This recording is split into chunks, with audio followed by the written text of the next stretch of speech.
What's up guys, it's Juan at today ipapakita ko sa inyo yung mga hauls natin during ToyCon guys. Kaya tara, tingnan natin. So first item guys is etong t-shirt na to na galing kay Tito Nami. Ayan guys oh, ganda 'di ba? Kawabanga mga bata. Kung gusto niyo pa nito guys, PM niyo si Tito Nami, ilalagay ko yung Facebook page niya dito sa comment section. And then guys, etong Homie Rollers. Ngayon ko lang nakita to guys. Ito yung Homie Rollers na series na gawa ni Greenlight. Sobrang ganda. So yung main reason guys kung bakit natin binili to is, of course, si Greenlight guys is true scale na to. At the same time guys, ito talaga yung dalawang character kung nakikita nyo. ba? Diba? Sobrang ganda. Sobrang ganda i-display guys kasi may diecast ka na guys tapos may character ka pa for diorama. Pero hindi natin to i-unbox guys. Keep sealed natin to. So dalawang variant to guys during convention.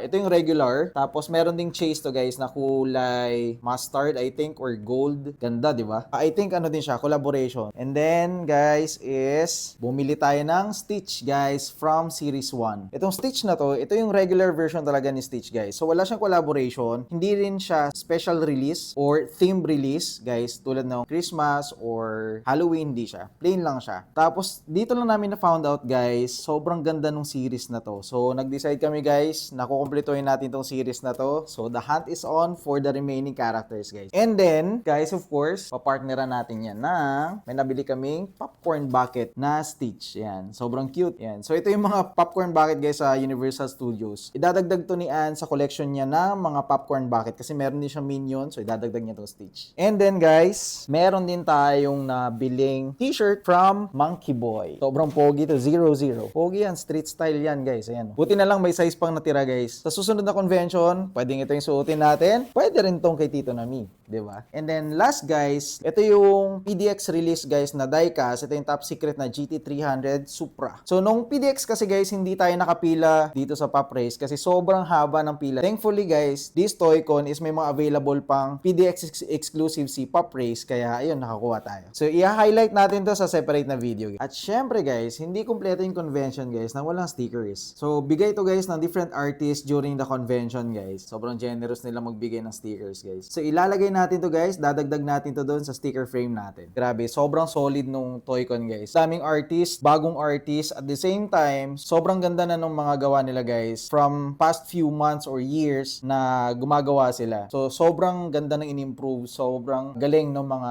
stories nila. Tapos yung mga inspiration, lalo-lalo na yung mga inspiration nila behind their characters, yung story behind bakit nabuo yung character. Sobrang nakaka-inspire guys ng mga story ng mga artist natin kung paano sila nag-come up ng ganong design, ganong idea, ganong character, saan galing, and yun. So, yun guys, ito yung mga haul muna natin. Super satisfied din tayo guys, of course. Pinayagan tayo ni Anna medyo mag-splurge ng konti ng budget. But overall, thank you ToyCon for the successful event. Sobrang solid noon, sobrang organized din ng program. Unfortunately, hindi lang tayo nakapunta ng day 2. So, day 1 and 3 lang tayo nakapunta. So, yun lang muna sa ngayon guys. Happy hunting sa inyo and God bless.